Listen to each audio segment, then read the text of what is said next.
Florida had a rough June in 2024. Well, more rough than usual anyway. The state is well known for being one of the most dangerous places as far as wildlife is concerned. Sharks, alligators, venomous snakes, black bears, panthers, and even the wild boars pose a significant threat. So it shouldn't be surprising that we get so many reports of deaths and attacks occurring from one of Mother Nature's favorite places to remind us of just how dangerous she can be. But June this year was an extreme month, even for Florida. In just 90 minutes, 3 back-to-back attacks from a single shark on a 4-mile stretch of beach in Walton County. It all started at 1 in the afternoon on June 5th, when Elizabeth Foley and her husband Ron were standing waist-deep in the water a few yards into the surf. Their children were seated on their towels, all tuckered out from a whole morning of swimming in the shallows. So when the couple finally had a moment to stretch out their arms, they took the opportunity. For a 45-year-old mother of 3, Elizabeth was very fit and active, and so was Ron. They made the swim out to the sandbank just beyond where the waves began in no time. They took a brief moment to catch their breath, and that's when the attack came. That second of standing still was all it took for the predator to hone in on a target. It rammed into Elizabeth out of nowhere, grabbing her around the waist. She was propelled forwards like a rocket, but luckily her reaction was instantaneous, and so was Ron's. The beast didn't even get the opportunity to drag her into deeper water, not with the frenzied blows raining down on its head from both its victim and her husband. In the crazed fight against humans and beast, it let Elizabeth go after a particularly hard punch from Ron. It reared back and went for her again, mouth agape and rising out of the water. Elizabeth raised her hands in defense, just as Ron slammed it on the side of the head. Its mouth snapped shut, right around Elizabeth's wrist, and it reeled away from the hit, taking her left hand with it.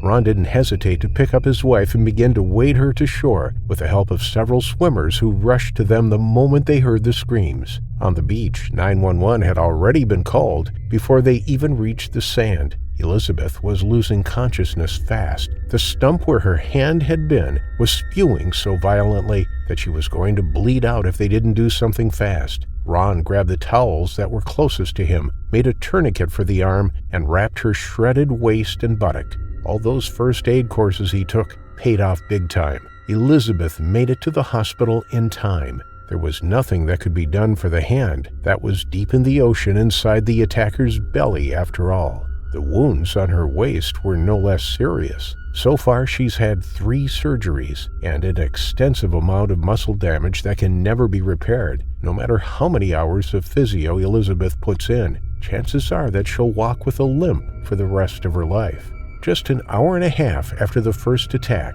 while Elizabeth was well into her first surgery, the ocean stalker was back at it again. It had traveled 4 miles, and that single hand was just enough to awaken its appetite and make it realize that sandbanks just beyond the waves was a good place for hunting, and it wasn't wrong about that. Unfortunately, the news hadn't spread that far yet, and officials were just beginning to place warning flags and make the necessary calls to all of the lifeguard towers.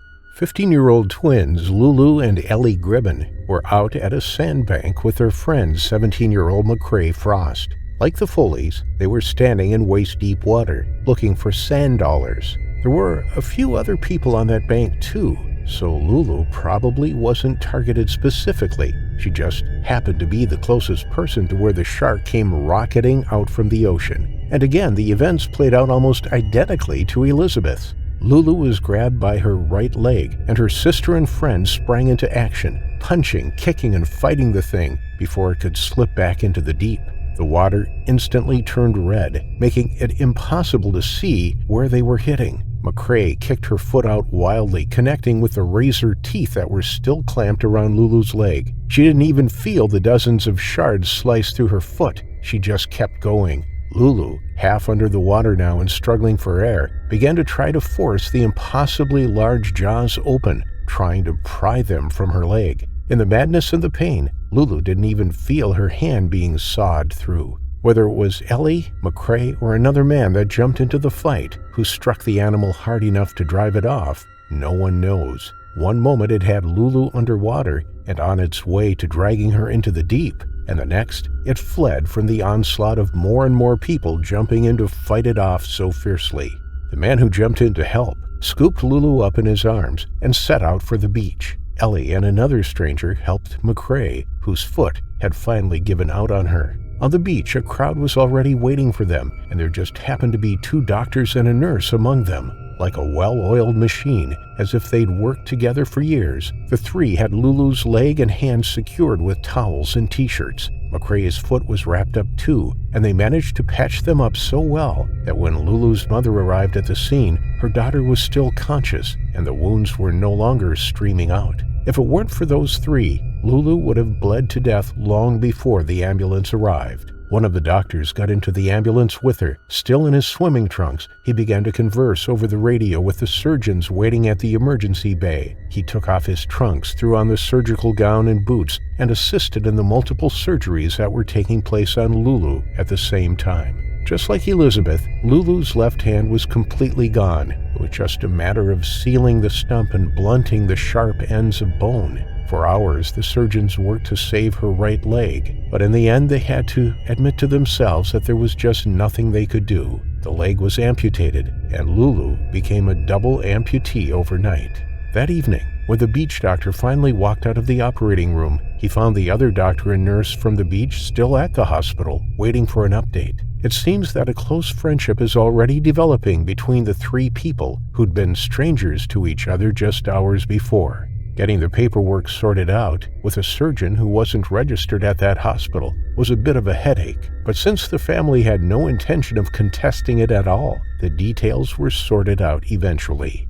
McCrae's foot was almost overlooked in the chaos. By the time she got to the hospital on the second ambulance, they feared that her foot would be the 4th limb to be removed that day. But luckily, only 2 small bones were broken, and she needed more stitches than anyone thought a foot could hold. She's expected to make a full recovery. In the days that followed, the support flowing in from across Florida and the whole of the U.S. was almost a little overwhelming. Crowds holding vigils already gathered before Lulu was out of surgery, and they continued until her release. Churches in Florida were suddenly overflowing, and several institutions reported that they didn't have enough seats to accommodate everyone. The state felt like they needed to pray, both for the 3 victims and for the now missing attacker that was still out there somewhere. Because despite clearing the seas for 3 days and keeping lookouts stationed every mile along the shoreline, there's been no sighting of a fin or tail.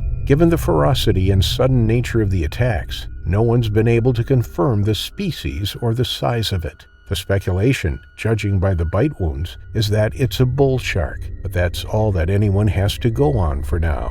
Funds were raised, and in less than a week, all 3 women's hospital bills were paid for, and Lulu even had enough funds to fit her with prosthetics for both her hand and leg. McCrae is already back on her feet, albeit with crutches for the time being. But Elizabeth's husband only made one statement through their church, letting everyone know that she's recovering well, that she needs time with her family, and to prepare for the long road of physiotherapy that's lying ahead of her.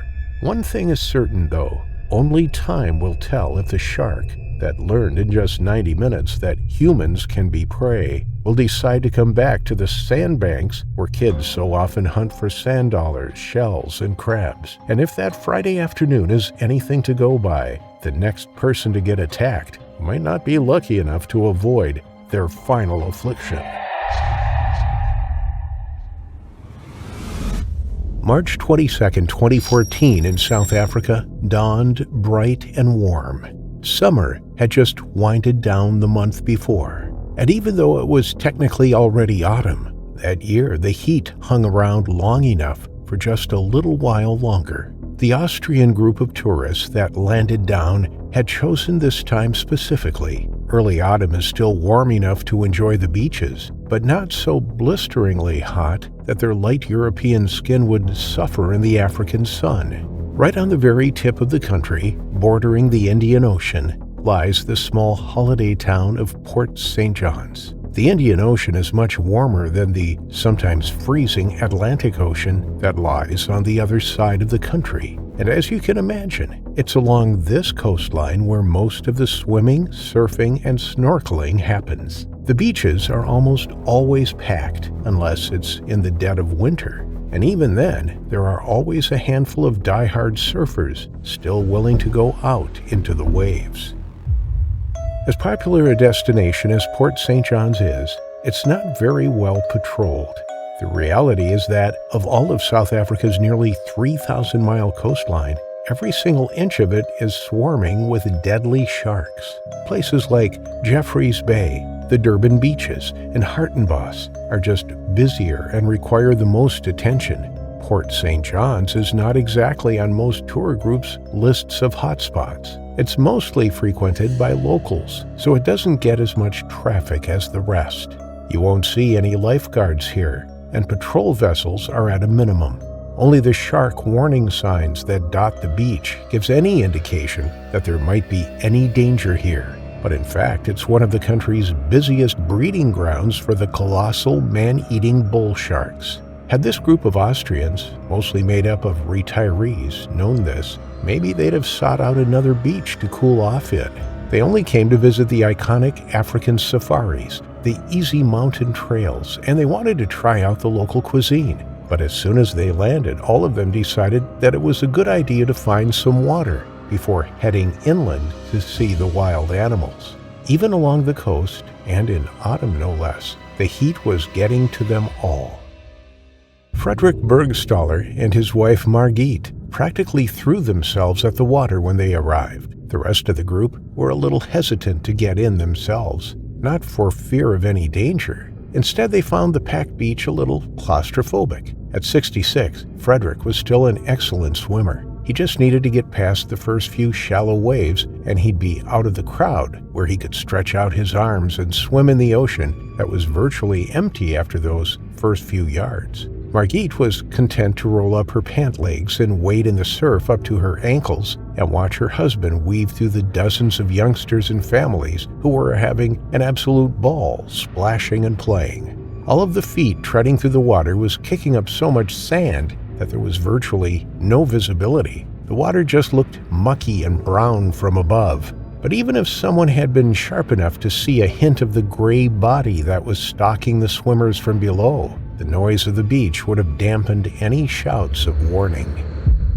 The animal had been moving just out of reach, hoping to hone in on one person in particular. But the mass of moving limbs was confusing. Every time it decided on a target, the whole mass of people's patterns shifted, and it had to start hunting all over again. That's until Frederick stepped into the water. Just as he got in up to his waist, he turned around to wave at Margit. Those few seconds he spent to stand still was enough for the shark to focus on him, and his stark white skin didn't help the situation much. Among the bodies and the shades of brown and black around him, Frederick stood out like a beacon in the murky water. It's almost no surprise that he was the one that the predator finally got a lock on. Poor Frederick was doomed the moment he set foot in the water. Frederick turned back to face the open sea, getting ready to dive headfirst in to catch some speed to swim out even farther, when the beast reared out of the dark. Frederick stumbled back, but it was too late, and the shark was too close. It grabbed him by both of his legs and lifted the man clear out of the water. It was like an explosion. One moment all was well, and the next there was absolute chaos when the animal and man burst out of the water, scattering the crowd instantly. Flecks of red and blue showered the people as they ran and shoved each other out of the way. The sudden uproar of stamping feet, splashes, and panicked screams were so deafening that it drowned out Frederick's own screams of fear and pain. The upsurge of chaos was so bewildering that the shark's jaws slacked for just a moment. That was all Frederick needed to rip himself free. Pushing with his hands against the animal's snout, he could feel the razor-sharp teeth tear through his skin as he pulled himself loose. In the instant that Frederick was free, he turned and began to run on his torn and shredded legs, but his limbs just couldn't hold him up after the beating that they just took. Frederick went down before he even took 2 steps in the direction of the retreating crowd. The beast was on him again. Horrified, Margit and the crowd saw Frederick pull back to throw a punch. He would have hit the approaching 2-meter-long monster square in the nose, but almost like it had been anticipating this very reaction, the shark opened his mouth just as Frederick's fist shot forward. His arm sank into the deep and dark gullet right up to his shoulder, and yes, the shark bit down, taking the entire right arm clean off the socket. Lifting his only remaining arm, Frederick attempted one last time to land a punch, but with legs that didn't work and a spewing hole where his right arm used to be, he simply sank beneath the surface with a final spray of blood that was swallowed by the water. Huddled on the sands, the crowd huddled in terror, no one daring to go into the vicious splashing that was happening just yards from them.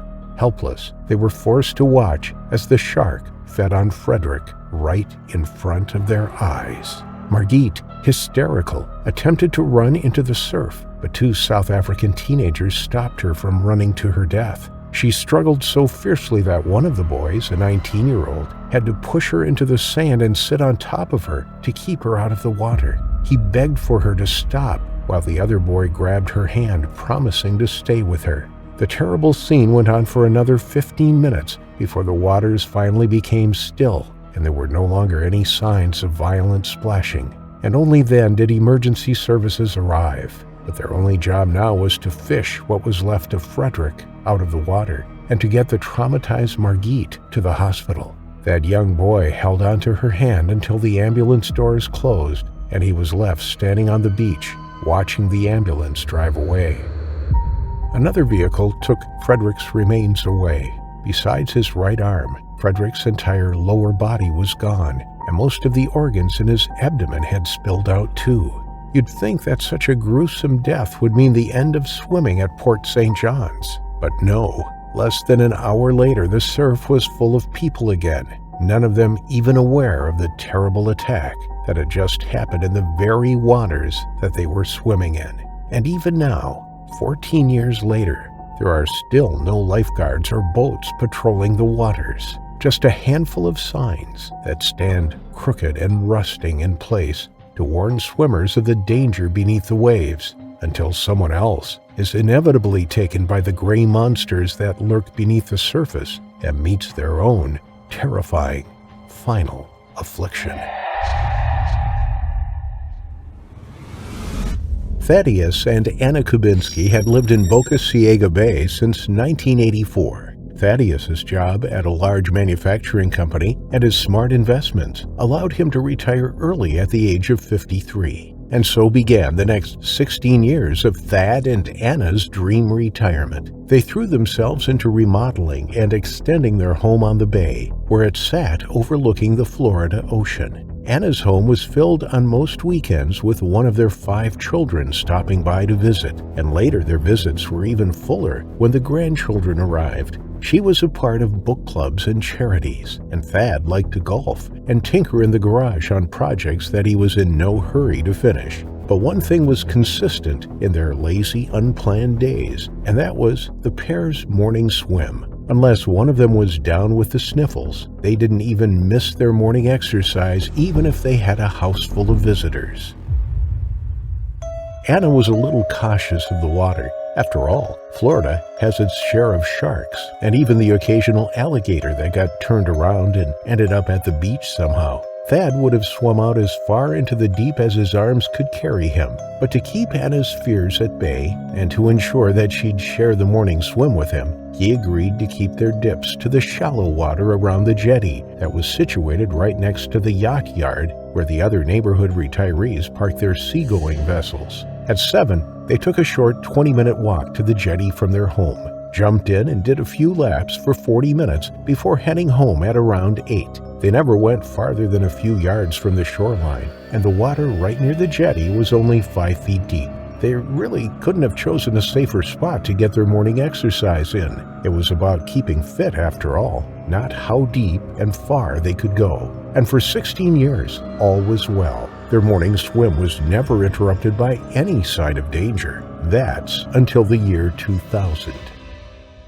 Like they did every morning, the two walked to the jetty. Anna smiled when Thaddeus ran ahead and took a spectacular dive into the shallows. Even at 69, he was still quick on his feet and as eager to stay active as he was when they first got married in their 20s. Anna took the less impressive route and got into the water from the little ladder that was attached to the side of the jetty. But that splash was the start of a terrible string of events. Right at the moment that Thad hit the water, a 9-foot, 400-pound tiger shark was skimming the shallows, looking for its morning meal. Pickings had been slim the night before, and it was drawn closer to shore by the smells that the fishermen left behind when they threw the intestines overboard after they cleaned their first catches. Poor Thad just happened to dive in just 2 yards away from where the shark was, and that splash sent it into its instinctual hunting mode. There was a living creature in the water, and as far as it was concerned, a meal was a meal, especially if it jumped practically gift-wrapped right in front of it. Anna's left foot touched the mild water, her eyes still on her husband's back as he swam away in an easy freestyle stroke when the telltale fin sliced through the water toward Thad at breakneck speed. Her eyes went wide, and she started to shout a warning, but it happened so fast that she didn't even get a sound out before the monster reared its open jaws out of the water, bearing down into Thad's left side. Thad was propelled several feet toward the jetty with the force that the animal drove into him. He looked like a rag doll driving through the water. The scene only lasted for a second. Thad was driven down below the surface, and then the shark's razor teeth ripped through him completely, taking his entire left abdomen, liver, and shards of Thad's ribcage in one single bite. Thad floated to the surface already unconscious. It came so fast and so hard that he didn't get a chance to compute exactly what was happening. All he felt was the immense hit and the pressure in his side and the mouthful of salt water that he swallowed. The bite was so massive that it dumped more than half of his life's blood into the sea before Thad's head bobbed up again. The massive mouth made an almost perfect half-moon shape from Thad's armpit right down to his hip. It tore through flesh and bone like it was nothing. One clean bite, and Thad's left abdomen was taken clean out. Whatever was left inside the cavity spilled out into the surf. Anna was out before Thad's dark head reappeared back up to the surface, running along the jetty, screaming for help. In seconds, other morning swimmers, yacht owners, and fishermen were at the scene. An older man grabbed Anna, holding her shaking body close to his, while a crowd of 8 people stormed to the jetty. When they got there, the shark had turned tail and was heading right back to the limp and pale body that was floating on the surface in a pool of red. Without hesitation, they all simultaneously jumped in, screaming and slapping the surface as they drew closer to Thad. Had Anna gone in after her husband, it's almost certain that she would have been targeted next. But 8 men weren't as easy a target as one lone woman. The animal wasn't an idiot. Whatever the pale creatures were, there were far too many of them storming at it for it to take the chance to have one last bite. It fled to the deep before any of the men could identify the species. They hauled the bleeding man onto the platform. The others that didn't jump in after Thad were already on the line with 911. But the situation became starkly clear when they laid Thad out on the jetty. There was no way that an ambulance would arrive in time. Thad's eyes were rolled in the back of his head. His breathing was shallow and gargled, and from the gaping hole on his side spilled what little was left of his intestines. It looked like his side had been scooped neatly out by a jagged spoon. But they tried to contain his organs and the blood as best they could, no matter how dire the reality was. They didn't jump into the ocean risking their lives to save Thad just so they could give up now. Thad gave one last labored breath and died less than a minute after they'd pulled him out of the sea. Still, they held on, putting pressure on the gaping wound, hoping for a miracle. 15 minutes later, the ambulance arrived, but they only had to pick up the already cooling remains of Thaddeus. The man who held Anna pressed her face into his chest, whispering in her ear that she shouldn't look, as the EMTs carried the broken and shredded corpse of her husband past them. This man, a stranger just a few minutes ago, took Anna to the hospital in his own car and asked about her children and their contact details as they drove. Anna was in such a state that she could barely string 2 words together without bursting into tears, but it was enough to give him what he needed to find at least some of her children. While Anna was treated for shock, he managed to locate 2 of her sons based on the information she'd given him, and he stayed with her until they arrived in the early hours of the next day. That man, also a retiree, happened to live just a block away from the Kubinski residence, and as gruesome as the circumstances were, it was what led him and his own wife to befriend the family. If it weren't for the couple, Anna would have never survived that first year after being widowed in such a brutal and visceral way. Her children and grandchildren visited more often than they normally would have, preferring to keep Anna as occupied as possible with those that were still living. But on the occasion when they couldn't, Anna's new friends were there to pick up the reins. But even with all of the support rallied around her, it took Anna years before the nightmares left her. She described the whole event like a scene out of Jaws, and the image of her beloved Thad being torn to pieces right in front of her never really left her, even though the nightmares eventually faded away. Anna did say she was thankful that the beast at least left Thad's face intact, so that she could see him one last time in the pathologist's cold rooms. His body was covered up to his neck in a white sheet, so that she couldn't see the horrific gaping wound on his side. But at least she got one last look at the love of her life before saying goodbye to him forever after his terrifying final affliction. Lambert Beach in Queensland, Australia, is an area renowned for its surfing, which leads to thousands of visitors each year. Attracted by the huge swelling waves and the white sand beaches, it's hard to resist the pull of the ocean when it is presented so beautifully. With a lookout high in the cliff tops, visitors can get a stunning 360-degree view of the bay and might even get a glimpse of the whales breaching in the sunset. Despite the beauty of the beaches and clarity of the water, visitors must be careful of what lurks beneath the surface of the waves. In Queensland alone, there are over 100 different species of sharks, ranging from the harmless sharp-nosed sharks, measuring only 80 centimeters, to ferocious 6-meter tiger sharks. Although Australia ranks second only to the USA for the number of shark attacks per year in 2021, tourists and locals alike still flock to the beaches every day, knowing that a shark attack is a 1 in a million chance. Feeling safe, they will enter the water to swim or to surf.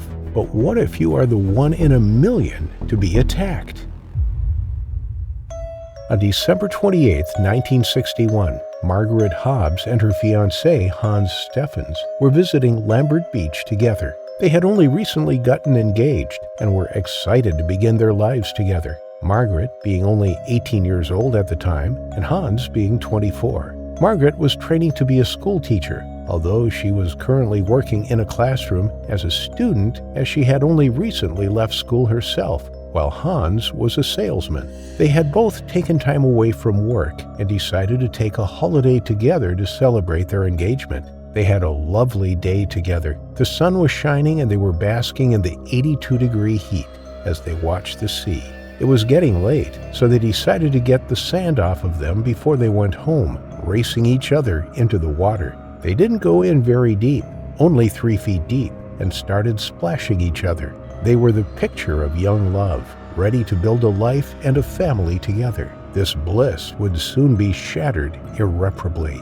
The couple were simply standing in the water, about 10 feet away from the shore, and chatting, when Hans felt a sharp pain hit his right hand. But before he could even look down to investigate the cause, he was suddenly dragged under the waves. He felt the water rush around him, and he was blinded by the pain in his arm, as well as the seawater stinging his eyes. He realized that his arm was in the jaws of a large 3-meter shark, and it was trying to pull him into deeper water to take advantage of its natural habitat.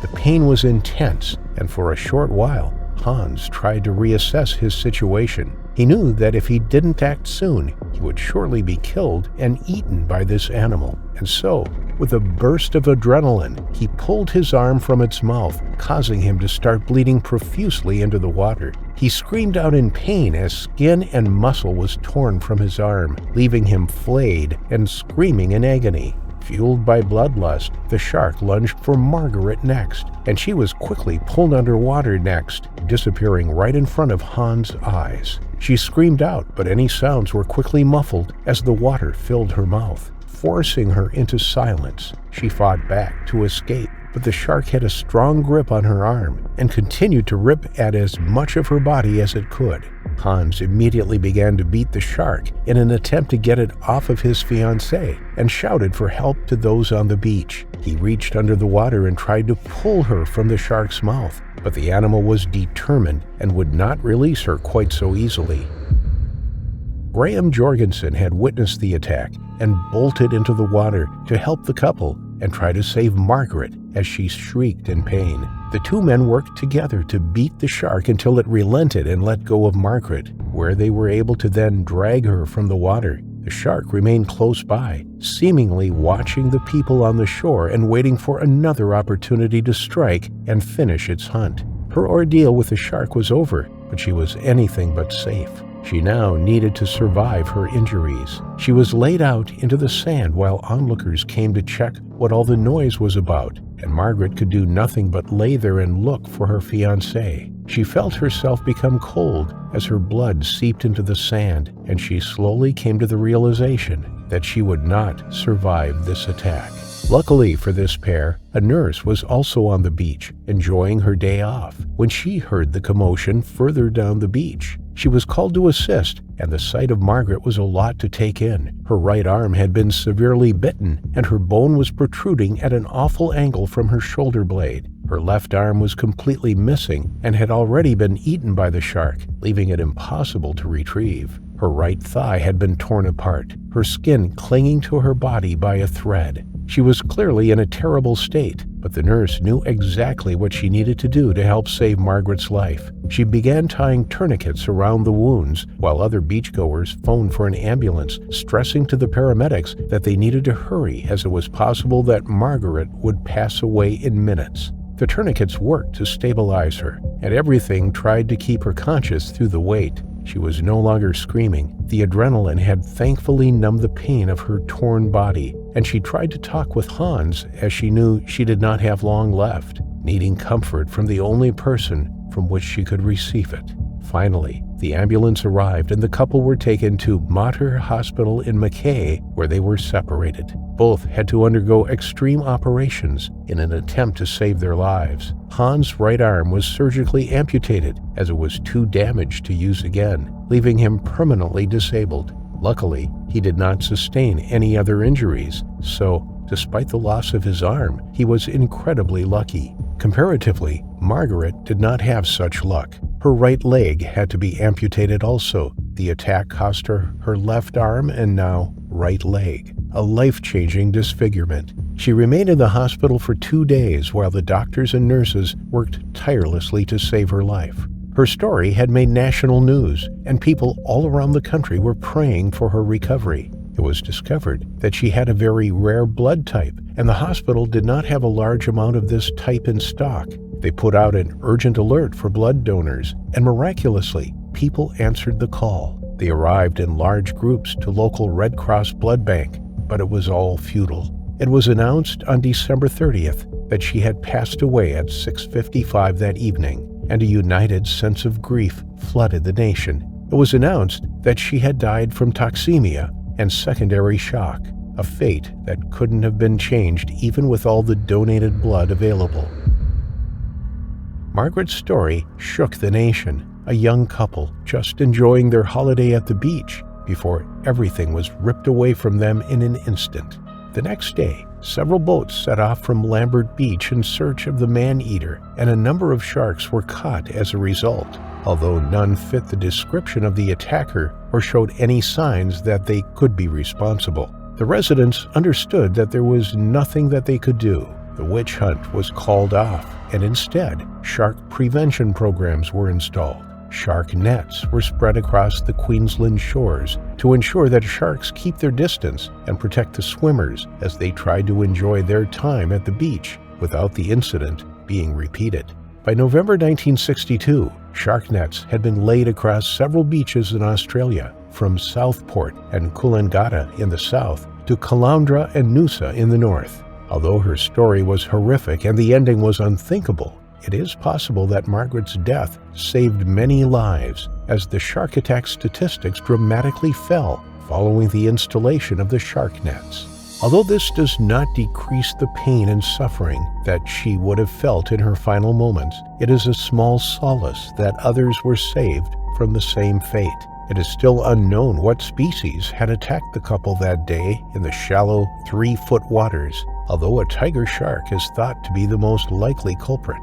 Tiger sharks are known for launching unprovoked attacks on humans and multiple aggressive bites to the victim's body. They are also notorious for hunting in shallow water, although we will never know for sure what species had attacked the couple that day. Although the nets surrounding the beaches of Australia have drastically reduced the number of sharks that make it into the shallow waters, some sharks are able to get through. The nets often break after animals get tangled in the net, allowing a place for sharks to enter the beaches. Despite the numerous different shark prevention systems available, none of them are 100% effective. And as long as people are willing to swim in water known for sharks, nothing can stop the occasional swimmer from meeting their terrifying final affliction. In 1920s Australia, Bulimba Reach was a popular fishing spot for locals and tourists alike. Today, it is a premier suburb of Brisbane. Its streets are lined with cafes, restaurants, and boutiques. Public jetties offering ferries to the other side of the river are dotted along the riverside, and waterfront walking tracks are busy with pedestrians and cyclists. On the morning of Sunday, November 27, 1921, Herbert Jack and his friend Thompson decided to take their young sons fishing on the Brisbane River. The four of them headed down to Gay's Corner on the Bulimba Reach section of the Brisbane River. The river flows through the city of Brisbane and out into Moreton Bay. Herbert worked on the riverside in the suburb of New Farm. He was familiar with the water and frequently fished the area. It was planned to be an enjoyable morning out, but it turned into a tragic disaster. The group carried their fishing gear from their vehicle down to the riverbank. They were going to use their dinghy, which was moored just 10 yards from the bank. But first they had to get there. Although the water was only shallow, Herbert offered to carry his 8-year-old son, George, onto his shoulders and wade across to the boat. It was morning time. The sky was overcast and gray, but there were people out and about. Boats motored out to sea from the river, and people strolled along the riverbank. That particular section of the river was an area that was known to be frequented by sharks. At the time, a whaling station was situated at the mouth of the river in Moreton Bay. Whale carcasses were processed there. The blood, juices, and waste tissues were washed into the water, enticing sharks upstream from the open ocean. Even today, bull sharks are known to give birth to their pups in the river, and there are thought to be around 500 that frequent the estuarine waters of the Brisbane River. In fact, during a flood in 2010, a bull shark was seen swimming along the streets of the city.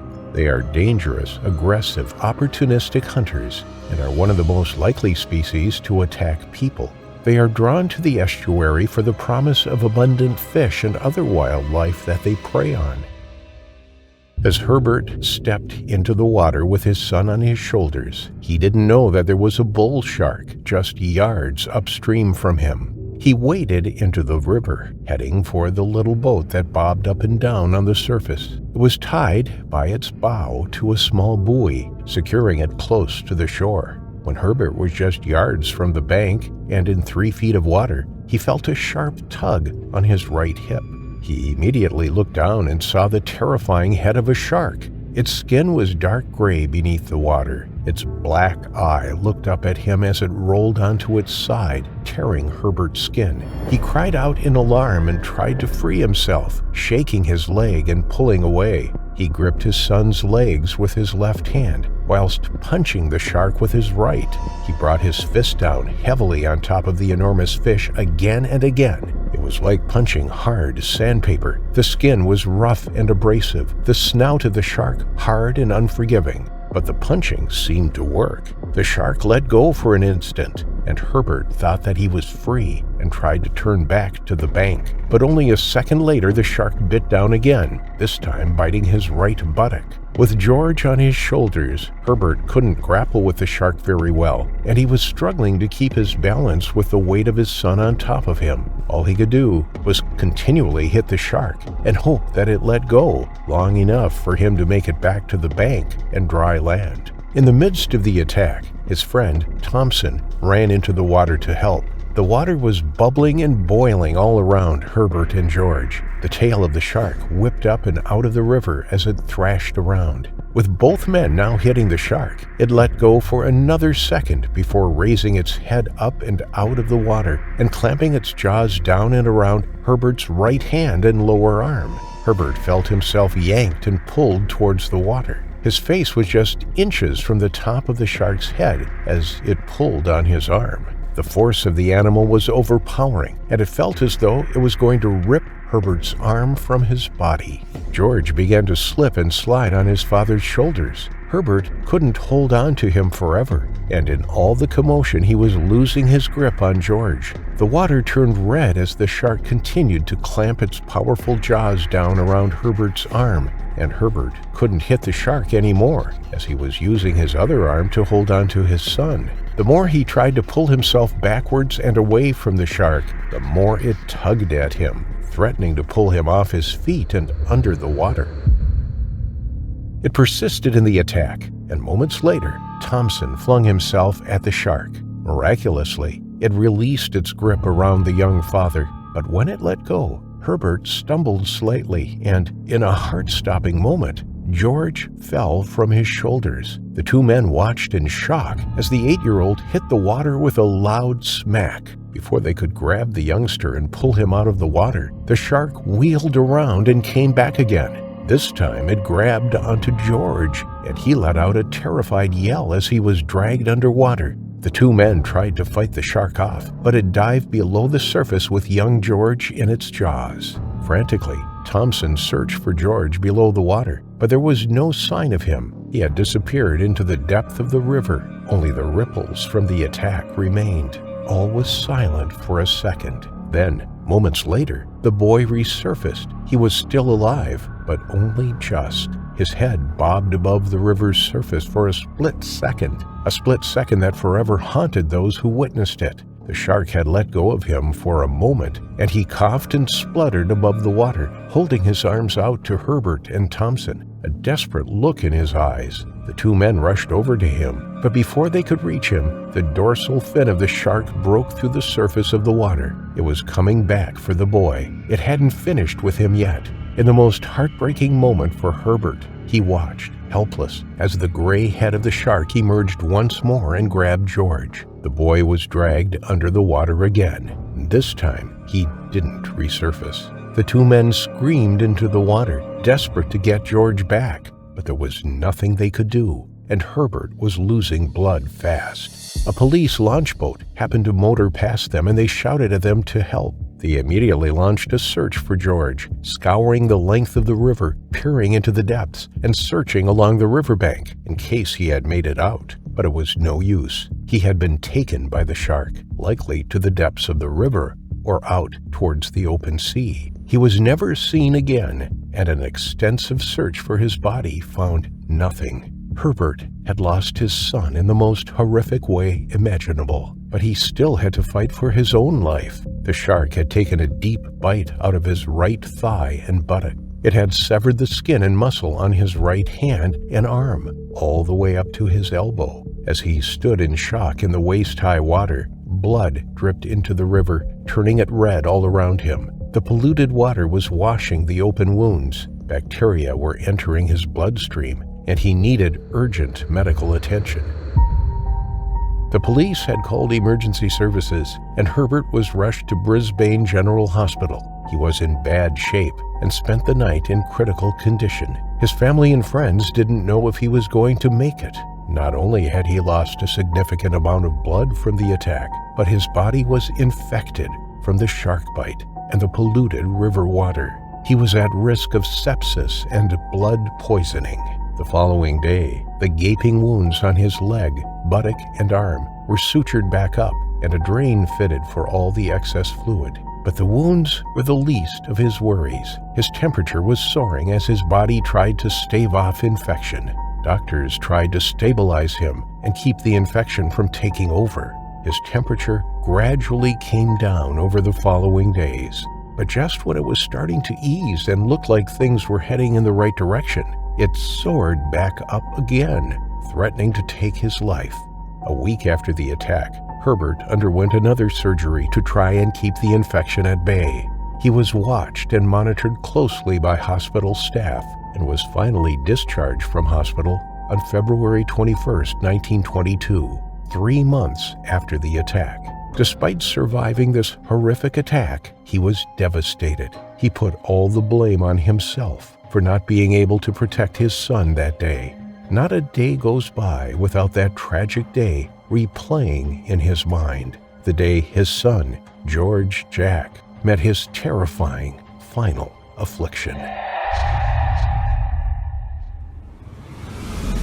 On Monday, December 23, 1957, just 3 days after the fatal shark attack of Alan Green on Durban's east coast, and 5 days after Robert Werley lost his entire leg, bathers were once again targeted in the water. At Margate Beach, south of the previous 2 attacks, there were around 200 swimmers in the sea. It was a popular destination for holidaymakers who were visiting KwaZulu-Natal for the festive season. People filled the golden beaches and bathed in the warm seas.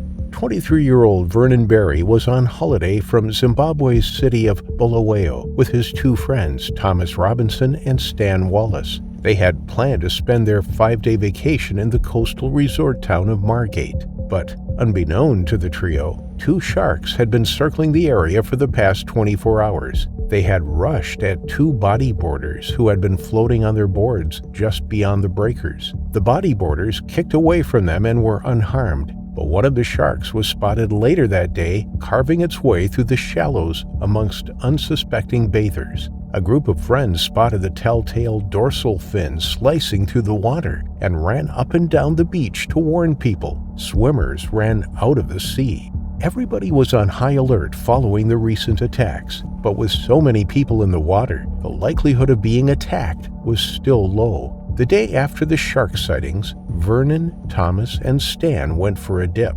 It was just after 4 p.m., but the sun was still high in the sky. The air was hot and humid, and the sea temperature pleasant. The water was inviting. The 3 of them waded out from the beach, just 10 meters from shore. They joined the 200 or so other bathers. The water splashed just below their waists as they stood chatting with each other. It was only a meter deep. Further out, the waves were breaking.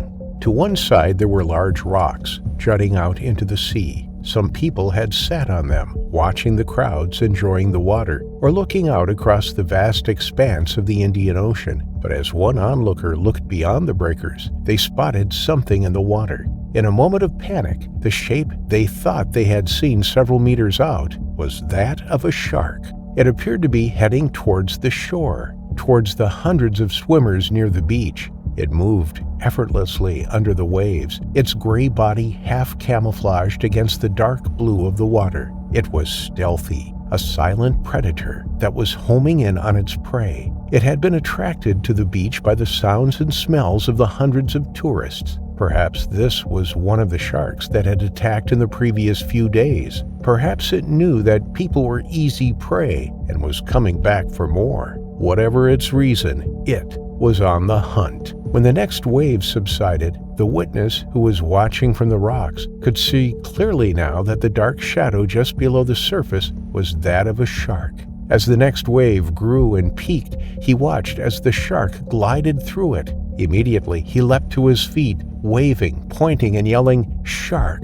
Those that heard the warning made a dash for dry land, but for Vernon, the warning came too late. Thomas and Stan turned around when they heard someone yelling "Shark," just in time to see Vernon pulled underwater. The shark had locked its eyes on Vernon from a short distance away. It could see the young man's legs standing on the sandy bottom, his hands sculling the water gently by his side as he chatted to his friends. Seconds after it glided through the wave, the shark had grabbed hold of Vernon, securing its jaws firmly around his left-hand side. Held fast in its jaws, the shark pushed him across the surface of the water like a horror movie. Vernon cried out, desperately scrabbling to get away from the predator. The sea turned red around him, and the shark forced him through an oncoming wave and further away from the shore. He coughed and spluttered and cried to his friends for help.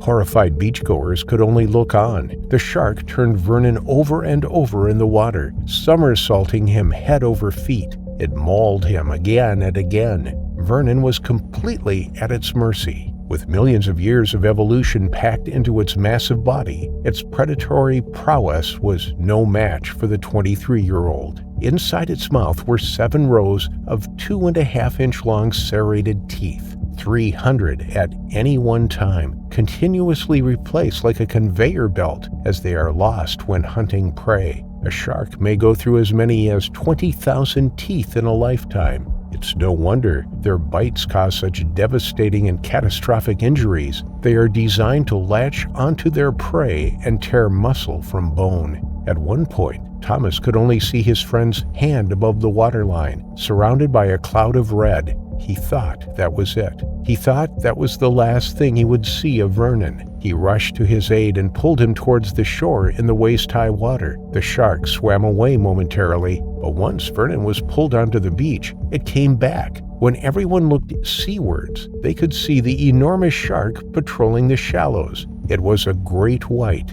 estimated to have been about 3 meters or 12 feet in length. It had tasted human blood and was on the hunt for more. Its eyes scanned the shallow lagoon, its senses working in overdrive to seek out its prey. Its tail swayed gently from side to side, propelling it through the water effortlessly. Occasionally, its dorsal fin broke the surface, giving away its position. On dry land, Vernon was fighting for his life. Blood poured from his open wounds. The adrenaline that had surged through him had coursed through his veins, now began to wear off. He could feel the agony from the attack. The huge cuts and gouges sent shockwaves of pain through his body as he desperately clung to life. He moaned and groaned on the sand whilst his friends tried to stem the bleeding. When he raised his head to look at his injuries, he was shocked at what he saw. He knew he was in trouble. He lay his head back down on the beach and quietly closed his eyes. A doctor who was on holiday at the time rushed to Vernon's side. He administered first aid to the young man as he lay on the beach. Blood poured onto the sand, turning it from a golden yellow to a dark red. The group surrounding him quickly carried him to the Lifesavers Clubhouse to await the arrival of an ambulance. But with each passing second, Vernon's chances of survival dropped. They were wasting time. They needed to get him to hospital urgently, and so they lifted him into the back of a jeep and rushed him to Port Shepstone Hospital. His injuries were so severe that his friends didn't know if he was going to make it. All they could do now was hope and pray they would see their friend again. The shark had attacked Vernon for a terrifying 30 seconds, and in that time the injuries he sustained were traumatic. His left hand and lower arm had been completely bitten off. The bone in his right arm had been broken and the flesh had been stripped from it. His lower abdomen, buttocks, and right thigh had been severely mauled, leaving gaping wounds. Tragically, Vernon had lost too much blood. He was fighting a losing battle. Having closed his eyes on the beach that afternoon, he never opened them again. He never regained consciousness, and after convulsing in the back of the jeep, he took his last breath. It was a devastating end to their vacation. What was supposed to be an incredible 5-day holiday turned into a scene from a horror movie. Vernon was enjoying his time with his friends when his life had been cut tragically short. To be taken down in waist-high water just 10 meters from the beach and amongst hundreds of other people was a shock for all who witnessed the terrible attack. Authorities immediately shut down Margate and put extra patrols on the beach. This restriction was lifted the next day, but entering the water was banned after 3:30 p.m. each afternoon. An aircraft belonging to Calm Air was hired by the council and used to scan the water from the skies. But despite these measures, the shark attacks would soon continue. Black December was just beginning. Vernon wouldn't be the last to meet their terrifying final affliction.